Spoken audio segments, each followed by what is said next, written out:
दोस्तों आज की वीडियो में मैं आपको 5 दिलचस्प पहेली के बारे में बताने जा रहा हूं, तो आइए शुरू करते हैं। पहेली नंबर 1, वो कौन सी चीज है जिसका बाजू और गला तो है लेकिन चेहरा और हाथ नहीं है।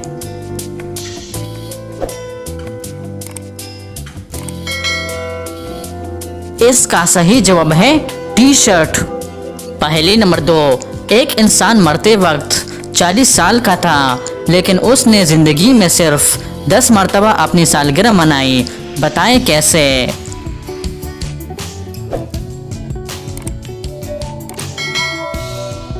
सही जवाब है क्योंकि उसकी पैदाइश का दिन 29 फरवरी था और 29 फरवरी हर 4 साल बाद आती है। पहेली नंबर 3, वो कौन सा काम है जो इस वक्त पूरी दुनिया में हर शख्स कर रहा है।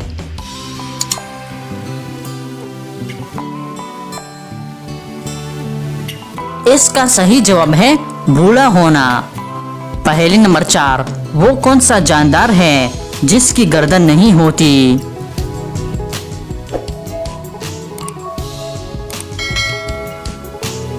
सही जवाब है मछली। पहेली नंबर 5, वो कौन सा कमरा है जिसमें दाखिल होते ही इंसान का वजन 9 किलो तक कम हो जाता है।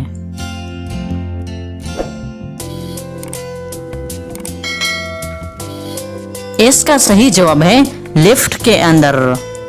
तो दोस्तों उम्मीद करता हूँ कि आज की वीडियो आपको पसंद आई है। अगर पसंद आई है तो लाइक का बटन दबाएं और मज़ीद मालूमाती वीडियोस के लिए हमारे चैनल को सब्सक्राइब कीजिए। शुक्रिया।